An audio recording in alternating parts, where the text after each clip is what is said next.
Hello, welcome to our channel. Welcome back to our channel. I'm Kit. This is Bear. Bear is sticking around on the beginning of the videos.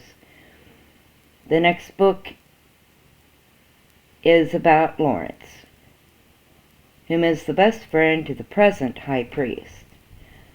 This book is entitled The 18th Millennium, as it starts off for Emmett to become High Priest. As with all, we are not sure how many videos there will be in the book. However, we will provide the playlist.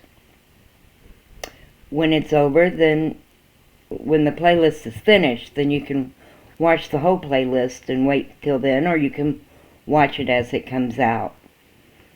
Subscribe to the channel if you want to know when the next one's coming out. It will be broken up into different videos. Bear, quit looking. Bear's being silly. Him's play peekaboo. Anyway, as I was saying, this is the first video. It is chapters 1 and 2. We welcome all comments and questions, and I promise to read and respond to each one. Please tell us what you like, what you dislike, or if you have any questions. Bear and I and the rest of our crew will be glad to answer them. And without further ado, pull up a chair and sit back and relax as I read you a story. Say goodbye, Bear. Bye, Bear. Peekaboo, Bear. Yeah. Okay, say goodbye.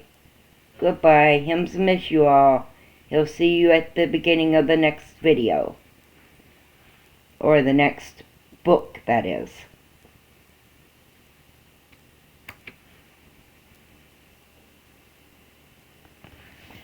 Greetings. I am King Stewart Lawrence Damera of Xandoe. I never wanted to live in Xandoe, more or less to be king of said village or kingdom. At the turn of the millennium, our great high priest, same man that claims to be my closest friend, mind you, announced my father, Isic Lewis Damera, king of Xandoe. Now, he wanted it. Perhaps 'tis he, I have to think. I tried everything I could think of to do to not become king. Let us travel back in time, when our high priest was Lewis Humburge. I lived in Atlantis with my father, my mother Samantha Darlene,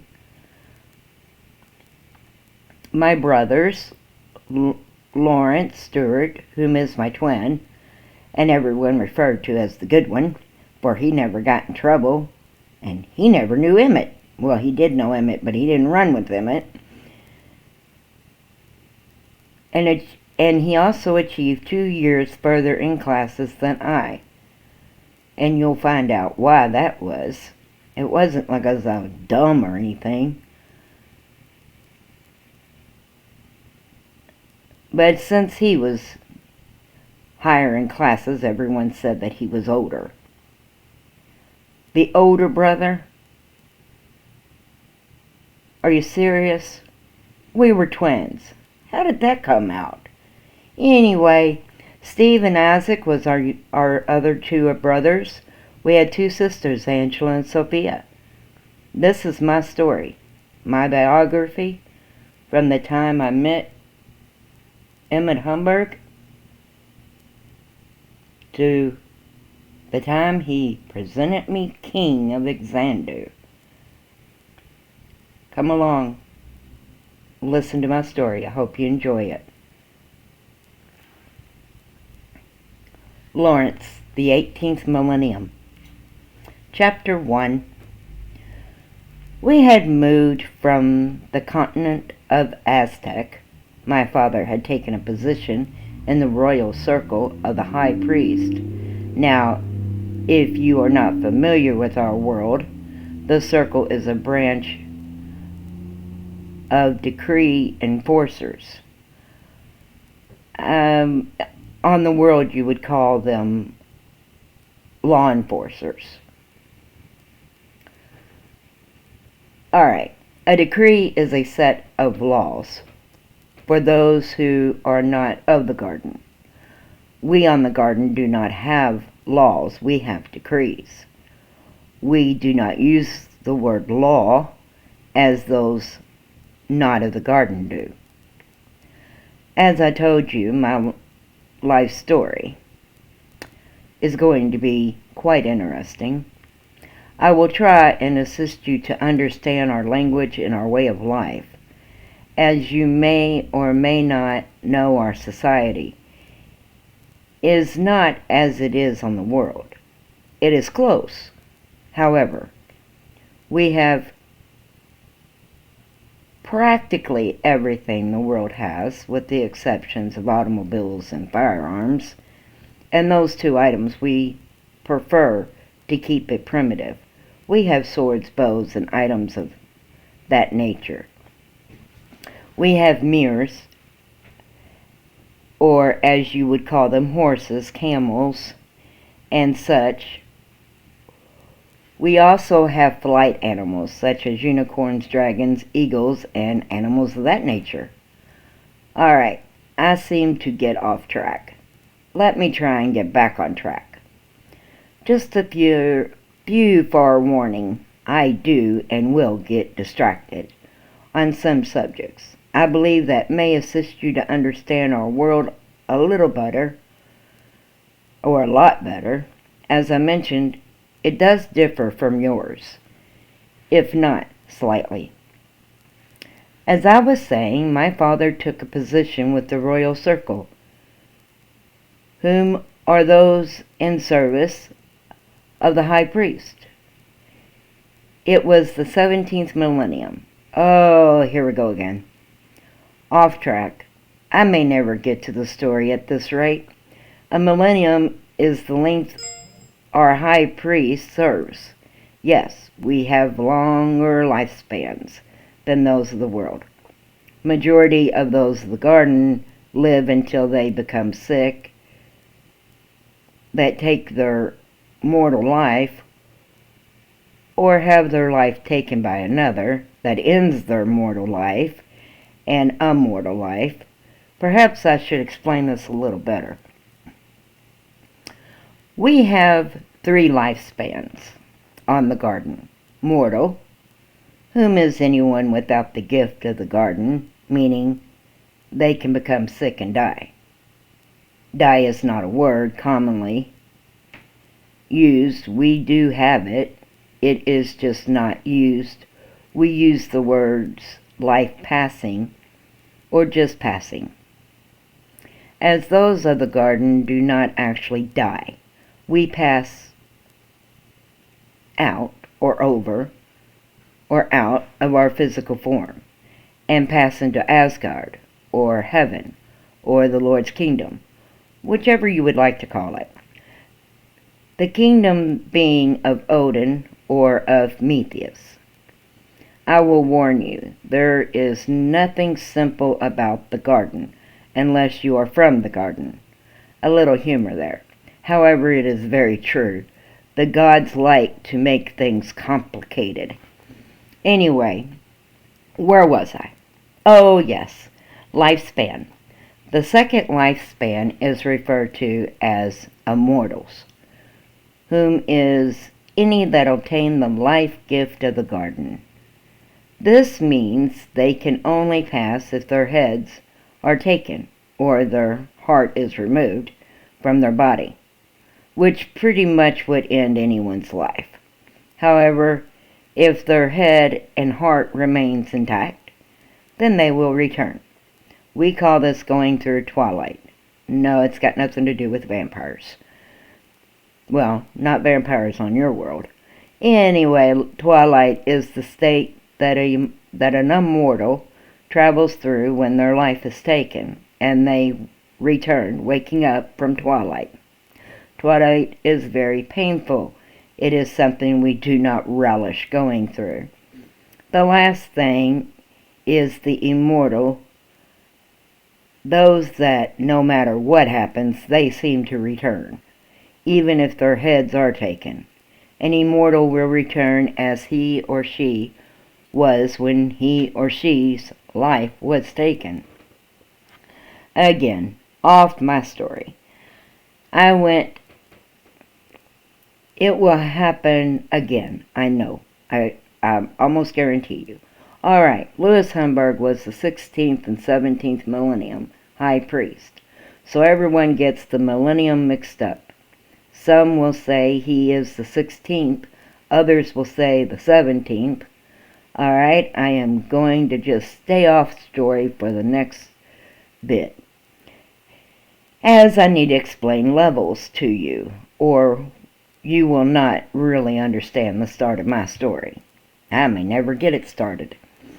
Unlike the world, whose children start classes around 6 years of age until they are around 18 years of age, or they continue to go to what the world calls college, or what the world calls drop out.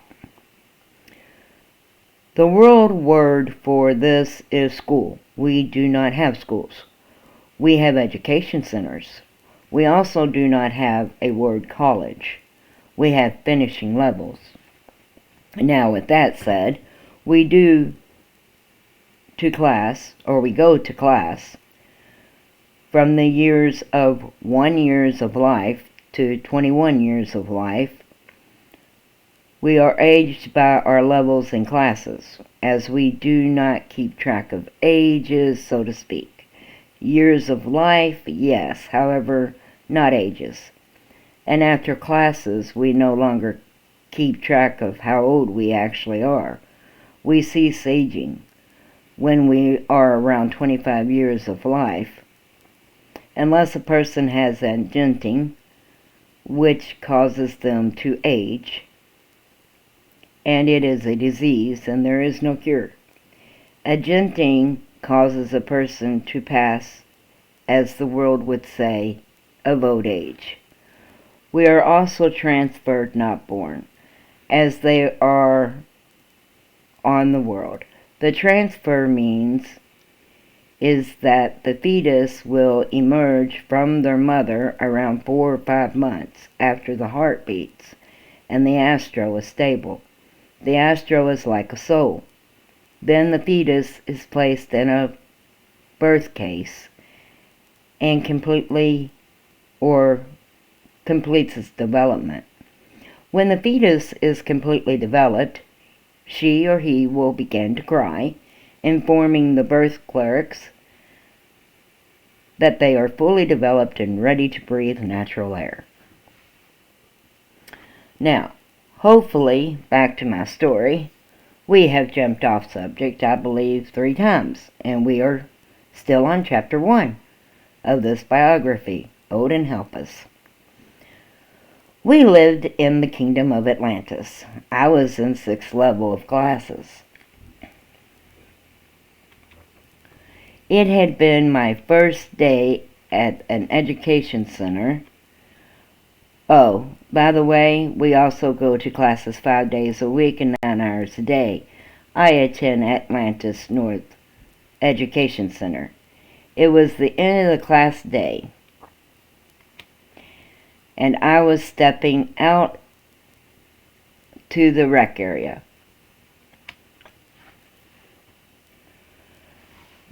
which on the world would be called a playground. In the education center, we had indoor rec rooms and outdoor rec rooms. Rec is shortened for the word recreation. There was swings outside and climbing bars and slides and ride-arounds, also play forge, and a sandbox. Now, I stepped outside. I noticed this kid that looked to be in the 3rd or 4th level standing on the climbing bars. I blinked, shook my head, and looked at him again. I had never seen anyone stepping on top of the bars. It did not look to be a safe thing to be doing. I walked over to him and looked up. "Hey, what you doing up there?" I called to him. "I's been practicing balance. What you doing down there?" he called back. "I be waiting for you to fall," I replied back to him. "No fears, my's not, will's not falls, trust me," he said, and then he turned and flipped off the bars and into the ground before me.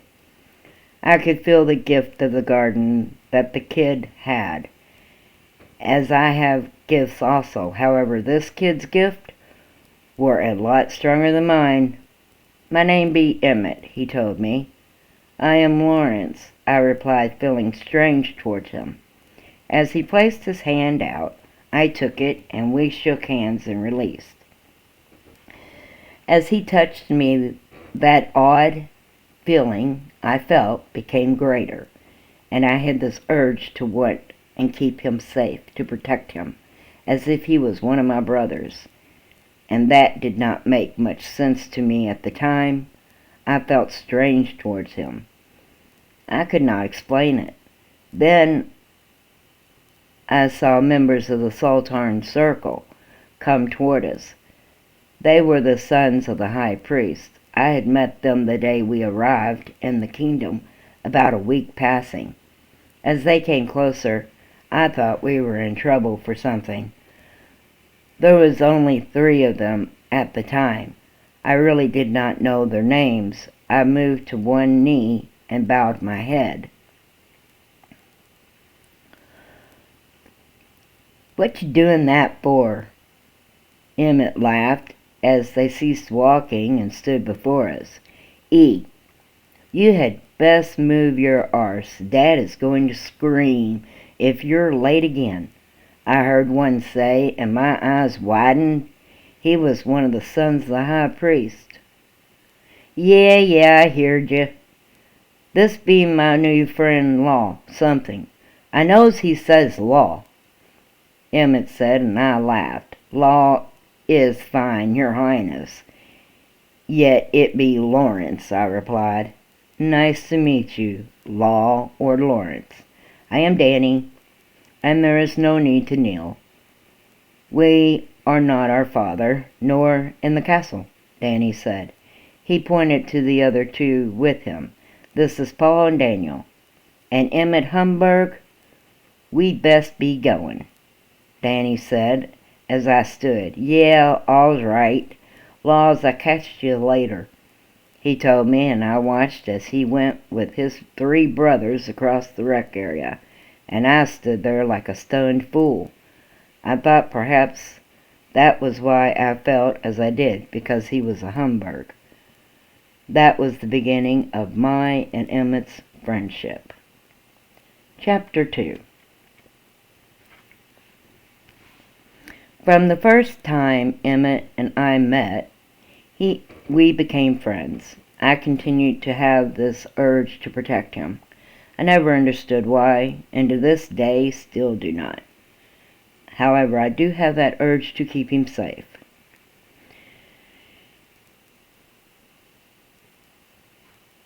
He was a rebel with a cause. All trouble we ever got into, he was behind it. If he did not have us into something, we were asleepin'.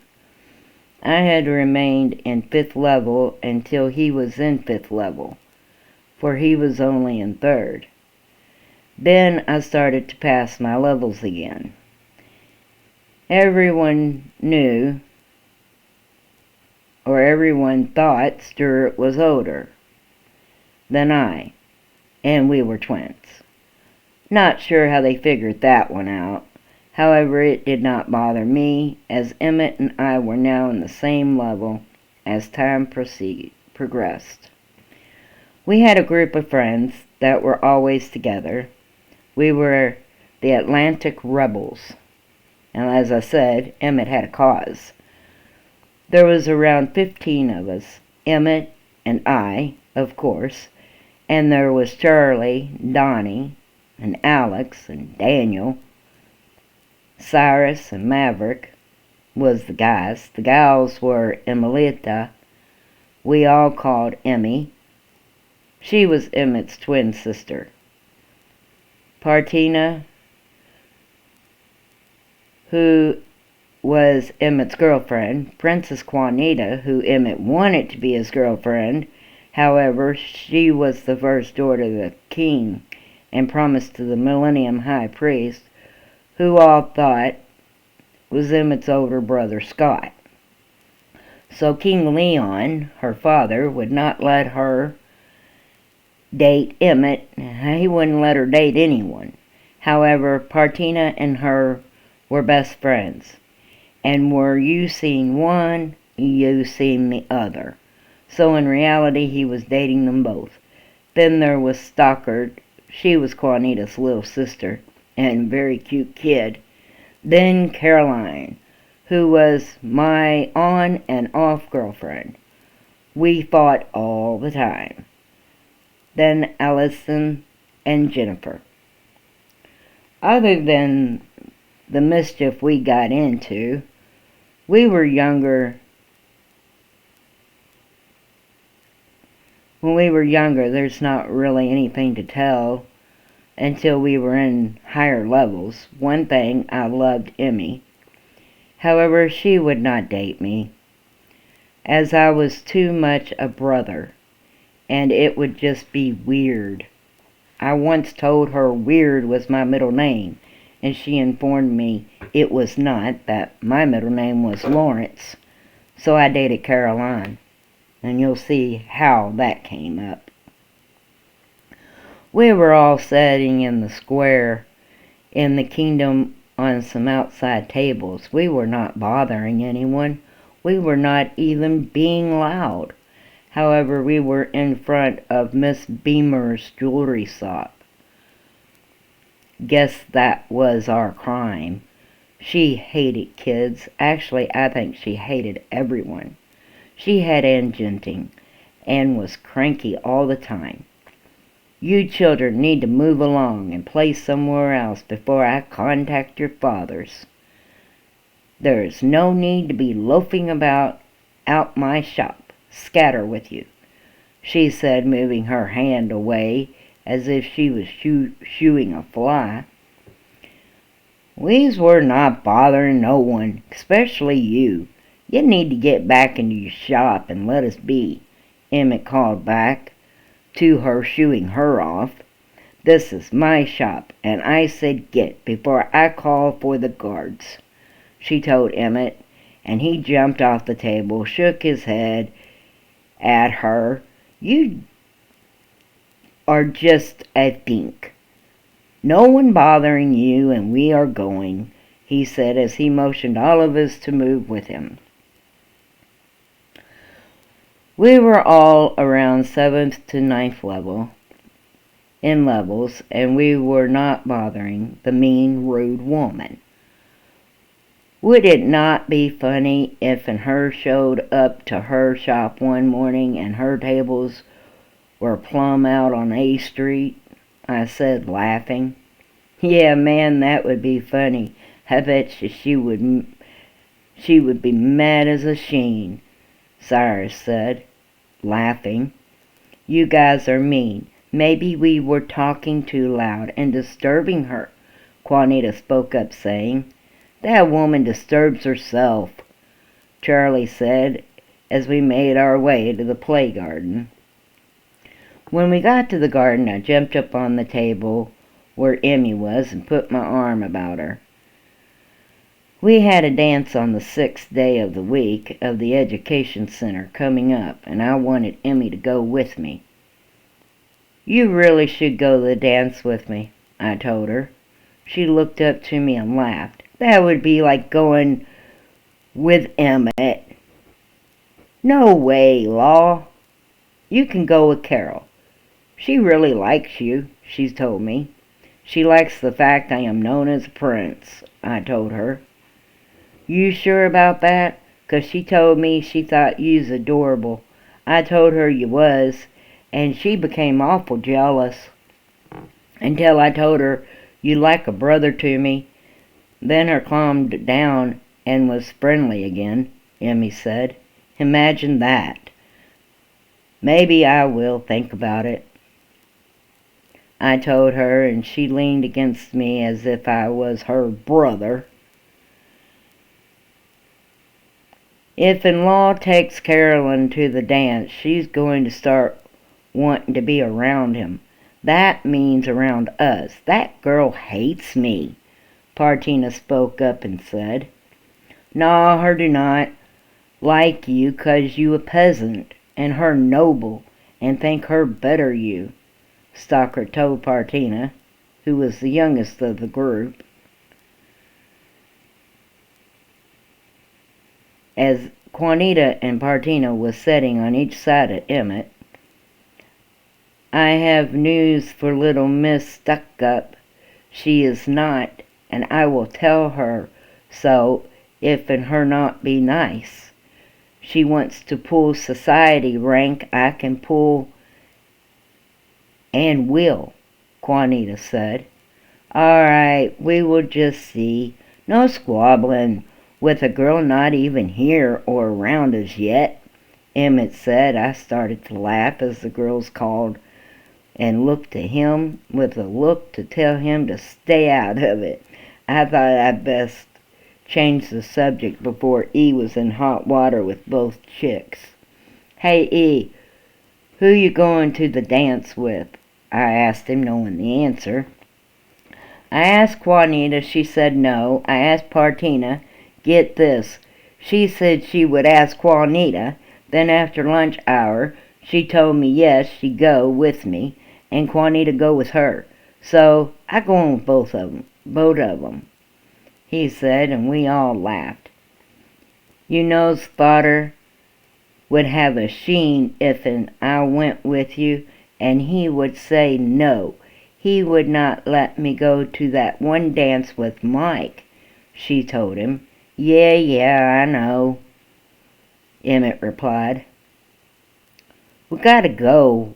We be late again, and we all be in for it," Daniel said, trying to be Mr. Good and Perfect.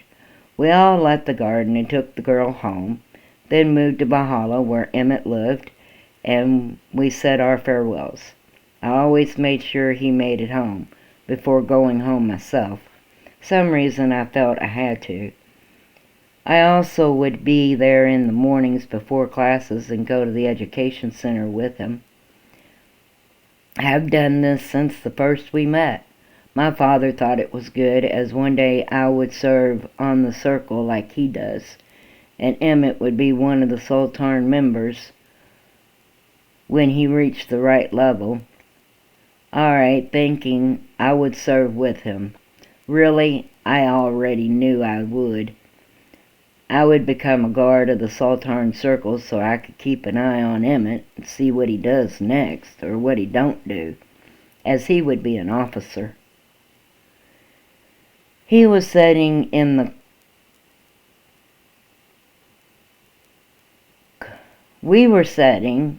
class the next day when Emmett tossed a wadded up piece of paper at me.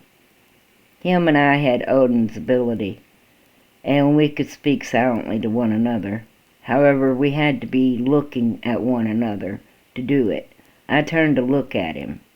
"Meet me in the rec garden after class. I got an idea," he said. I gave him a strange look and nodded my head. I could not imagine what he had planned up now. After class, we went out to the rec area. "What's up?" I asked, as I came up on him and our other friends. "Hey, you know how you said someone should take all Miss Beamer's tables from inside her shop and put them outside her shop?" Emmett asked me. "Yes," I said, laughing. "We gonna do that?" I asked him. "Yep, sure are. Tonight. Her shop closes at 8 passing, and our passing of the second sun. We all meet there," Emmett said. That is only an hour before curfew. You realize this, right?" I asked. "Yes. Yep, trust me. All we be fine. Just meet me there," he replied. "All right," I laughed. He went with his brothers as always, and I moved home. After I finished my after-class assignments, I went to to meet Emmett and the others at Miss Beamer's jewelry shop. There was Emmett, Charles, Donnie, Alex, Daniel, and Cyrus. "How are we going to get the tables out here? They are too heavy to actually carry, you know," Daniel said. "That'd be simple. Law and I will mentally float the tables. The rest of you make sure they do not tumble over," Emmett smirked. I went right along with what he wanted. I always went along with his schemes. I always got into trouble right along with him. However, he had this way about him that we always got out of the trouble he got us into. We went into the shop and started to float one table at a time out of the shop as the last of the 3 tables were being settled on the ground. A couple members of the circle showed up to be the heroes. I knew for sure we was caught. They were Prince Mike and Prince Daniel. They were also Emmett's brothers. "What are you boys up to?" Mike asked, as we all stood looking to him as if we were caught in a spotlight. "Hey, brother," Emmett said. "We told Lady Beamer we would help clean the floor of the shop, and we forgot, so we have to hurry to finish," Emmett said. Now all of us just stared to Emmett, and then back to his brothers. "You have 20 minutes before curfew. If you're late getting home again today, Father is going to tan your hide, Emmett Humburge," Daniel told him. Yeah, I heard you," he replied, and the 2 of them continued to walk on, and we all breathed a little easier. "I cannot believe they believed you," I told Emmett. He smiled and got that twinkle in his eye when he is up to something that is no good. "They really did not," he laughed. "We all scattered to get home before curfew. As if we were late again this month, we would have been in trouble. It would have been our 4th offense, and serving as a street sweep boy was something I did not want to do for the passing for 2 weeks. Each morning before class, we would meet at Valhalla. Then we would all go to class together. As I entered, I walked into the sunroom, which was a room on the patio.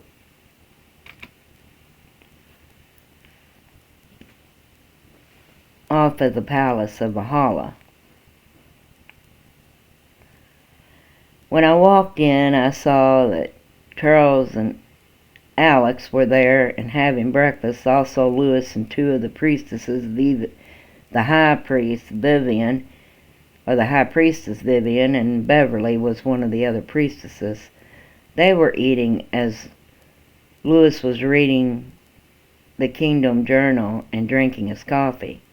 He would look up at us every now and then. I walked in and sat with Emmett and the others. As I sat down, a girl brought me my milk and plate. "Hey, E and all," I said, and thanked the girl. Lewis looked up and back at his journal. Then I watched as Emmett's other brothers, Scott, Mike, Danny, Paul, and Alex, came into the sunroom and sat with their father and mothers. I started to eat when Donnie showed up. "Hey guys, how's it going?" he asked, all cheerful. "It is going," Emmett said. I saw Lewis fold the journal he was reading and set it on the table. "You know, boys, Lady Beamer came to talk to us this morning. Said something about her tables in her shop were found on the street," Lewis said, as if he was just informing us information of the lady's visit. I about choked on my sausage and looked to him. Then Mike and Danny Really? I said, choking. Was she really mad? Emmett said with a chuckle in his voice. She also said she did not recall anything about her shop floor being cleaned, Mike added. Really? Emmett said. She may have forgotten. Perhaps she need to see the clerical, 'cause she be getting indigency. I hear the memory is first to go, Emmett said with not even a doubt in his mind of untruth. Lewis Emmett Humburge, Lewis said sternly. He looked up and stood. I do believe 'tis time to go before we are late for classes. Boys, no more. Leave Lady Beamer alone. Next time I hear you are around her or her shop for mischief, you will be sweeping the streets. Do I make myself clear? Lewis said. Yes, sir, we all said, and left out of there before he had a sweep in those streets.